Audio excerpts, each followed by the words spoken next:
Ma mère, c'est une vague. Elle va, elle vient. Quand je la retrouve, je crains ses remous. Je n'arrive plus à me jeter dans ses bras. Quand elle est là, elle me paraît déjà loin. Alors, je la garde à distance. Juste assez pour l'aimer. Juste assez pour m'en protéger. Juste assez pour ne pas être éclaboussée par sa force ou sa fragilité.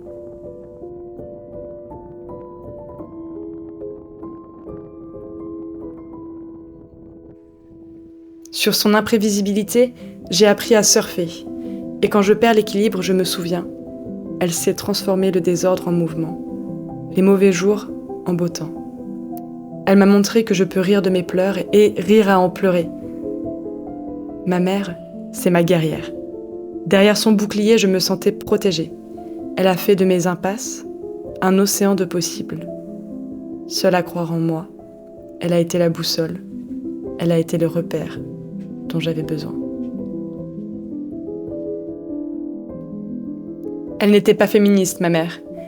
Mais elle m'a appris à être une femme, à vivre sans demander la permission, même si avec elle, il fallait toujours la demander. Elle m'a appris mes leçons à l'école, la folie de vivre et le courage d'être soi.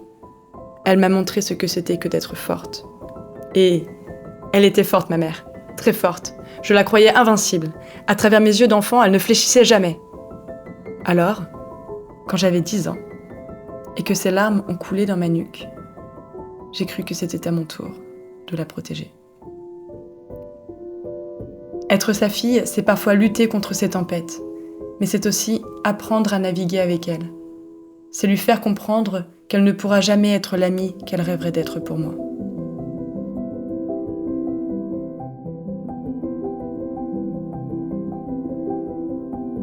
Ah, ma mère. J'ai eu peur de lui ressembler.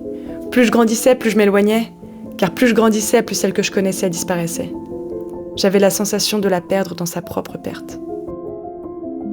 Elle me dit qu'elle est heureuse. Être heureuse, c'est la seule attente qu'elle n'ait jamais eue pour moi. Les fois où je n'y arrivais plus, je pensais être un échec. Désormais, je sais. Je sais que chacun traverse ses hauts, ses bas, et que la vie, parfois, peut sembler interminable. Il y a plusieurs vies dans une existence, m'a-t-elle dit un jour.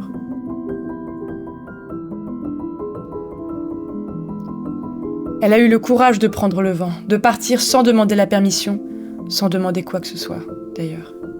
Moi, je suis restée sur le quai, à l'attendre. Et elle, intrépide, s'est laissée porter par sa propre liberté.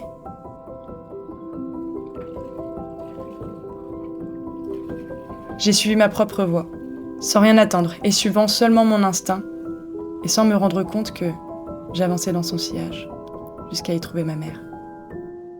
Aujourd'hui, j'ai grandi. Et même si je sais que tu as fait comme tu pouvais avec ce que tu avais, parfois encore, je suis triste. Et mes larmes coulent sur les joues que tu as faites. Et quand je souris, je n'y peux rien. Je te ressemble.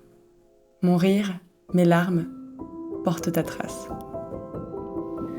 Entre chacune de nos retrouvailles, la distance laisse les marques du temps sur ta peau.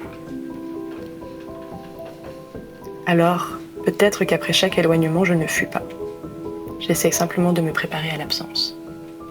On parle souvent du manque d'amour du père. Je voulais te remercier pour l'abondance du tien. Ma mère.